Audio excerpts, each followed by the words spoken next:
What's up, besties and homies? It's your girl Aisha checking in, back with another video. If you're new to the channel, welcome to Strong Friends Check-In Podcast. Today I want to talk about the business of finding self-love, how to start the process of loving self.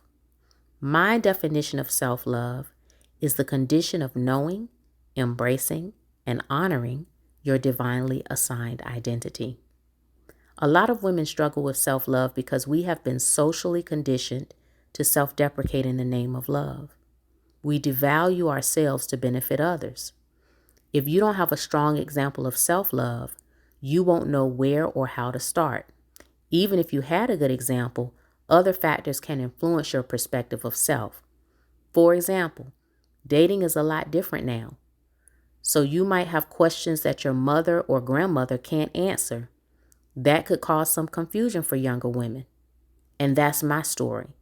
My grandmother set a good example. However, she was so blessed by my grandfather that she couldn't answer certain questions. She couldn't relate.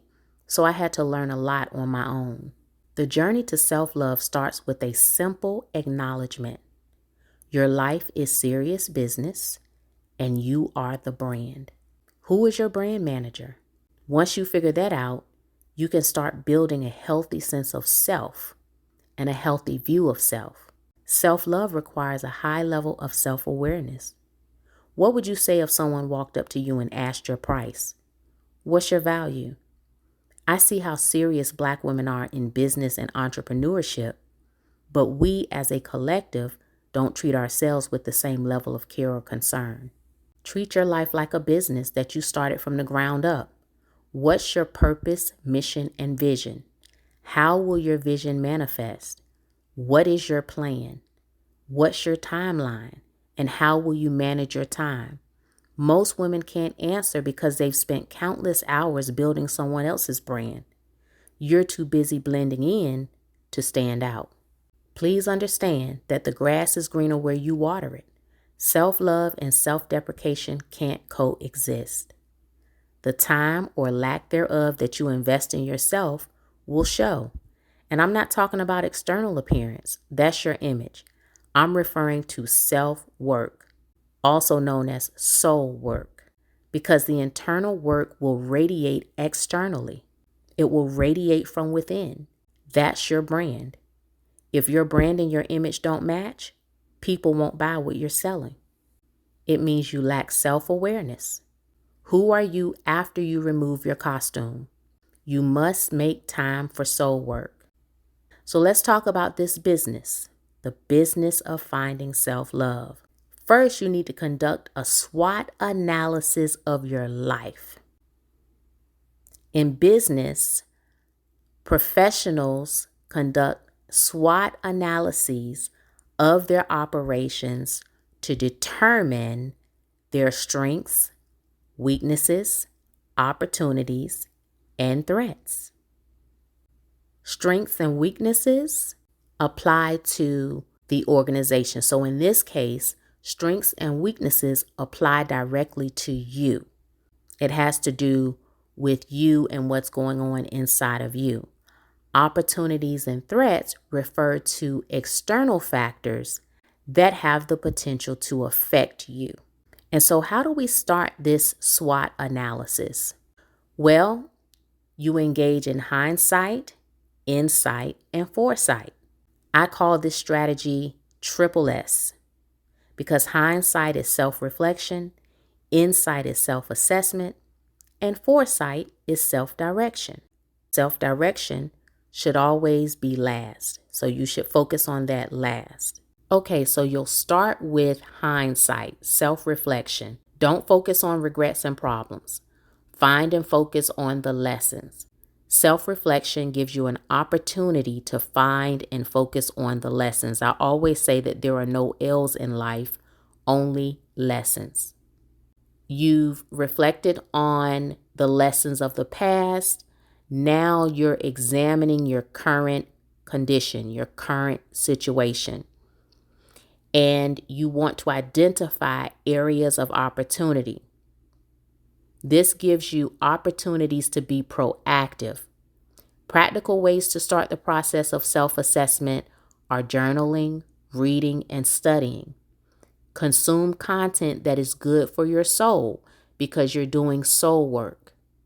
So I'll give you an example of that. Sometimes I go on a fast from secular media, and I'll just take that 24 hours or maybe 2 or 3 days and only consume inspirational content that will help to edify and build my soul. During the process of self-assessment, you'll want to identify your core values. Your core values are fixed. So this is where you'll need to refer to your brand manager. Remember, I asked, who is your brand manager? If God is your brand manager, identifying your core values is easy. If you've entrusted your brand to false idols, you won't have core values because your values will change like the wind. You'll seek identity and validation from sources outside yourself. You were made in the image and likeness of the Creator. You have His DNA, which means you have His power. If you worship false idols, you won't know your power or the extent of your power because you must compromise your greatness to serve false idols. False idols disempower you. So you've got to identify your brand manager and decide if you need to make some changes. Then you identify the values that changed over time. These are variable or secondary values. So you have core values, which are fixed, and then you have secondary values that change over time. An example would be, love is my core value. Relationship is a secondary value. It is an extension of love. My core value of love won't change, but my relationships will change over time because my self-love won't allow me to stay in relationships that don't enhance my life. So I still operate in love, and love is still a core value, but my relationships will change. That's an example, the difference between a core value and a secondary value. Then you identify your gifts. Once you identify your brand manager, it's easy to identify your gifts. What are your God-given gifts? What are the things that just come naturally to you that might not come natural to someone else? What are the things that you like to do where you feel most fulfilled or you feel like you're most productive and you enjoy doing these things because it doesn't feel like work? It just comes easy to you because you're gifted to do it. Then you identify your divine purpose.